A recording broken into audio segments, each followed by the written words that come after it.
नमस्कार दोस्तों। कहते हैं बुद्धिमान व्यक्ति हर परिस्थिति में अच्छाई खोज लेता है। आज की कहानी एक ऐसे किसान की है जिसने चोट खाने के बाद भी शिकायत नहीं की, बल्कि ईश्वर का धन्यवाद किया। उसकी सोच सुनकर राजा भी हैरान रह गया। आइए सुनते हैं यह प्रेरणादायक कथा। एक राजा का एक विशाल फलों का बगीचा था। उसमें तरह तरह के फल होते थे और उस बगीचे की सारी देखरेख एक किसान अपने परिवार के साथ करता था। वह किसान हर दिन बगीचे के ताजे फल लेकर राजा के राजमहल में जाता था। एक दिन किसान ने पेड़ों पे देखा, नारियल, अमरूद, बेर और अंगूर पककर तैयार हो रहे हैं। किसान सोचने लगा, आज कौन सा फल महाराज को अर्पित करूं? फिर उसे लगा अंगूर करने चाहिए क्योंकि वे तैयार हैं। इसलिए उसने अंगूरों की टोकरी भर ली और राजा को देने चल पड़ा।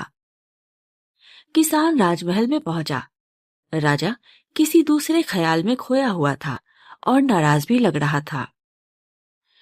किसान रोज की तरह मीठे रसीले अंगूरों की टोकरी राजा के सामने रख दी और थोड़े दूर बैठ गया। अब राजा उसी ख्यालों में टोकरी में से अंगूर उठाता, एक खाता और एक खींचकर किसान के माथे पे निशाना साधकर फेंक देता। राजा का अंगूर जब भी किसान के माथे या शरीर पर लगता था तो किसान कहता था, ईश्वर बड़ा दयालु है। राजा फिर और जोर से अंगूर फेंकता था। किसान फिर वही कहता था, ईश्वर बड़ा दयालु है। थोड़ी देर बाद राजा को एहसास हुआ कि वो क्या कर रहा है और प्रत्युत्तर क्या आ रहा है। वो संभल कर बैठा।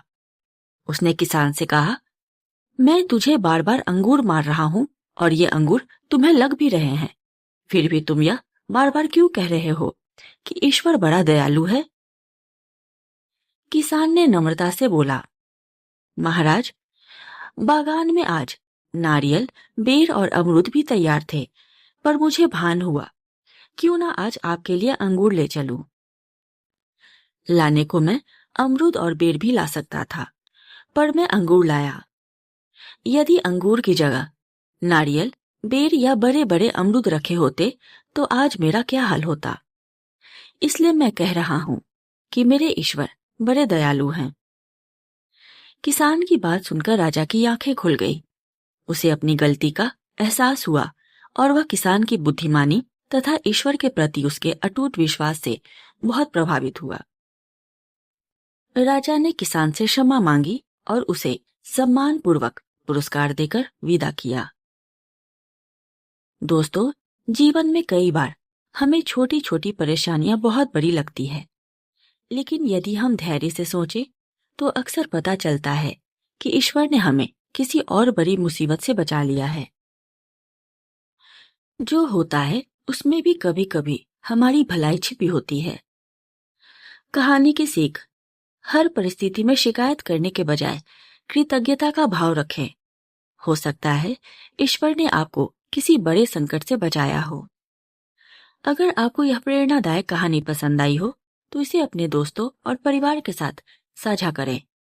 फिर मिलेंगे एक नई सीख और नई कहानी के साथ। तब तक के लिए धन्यवाद।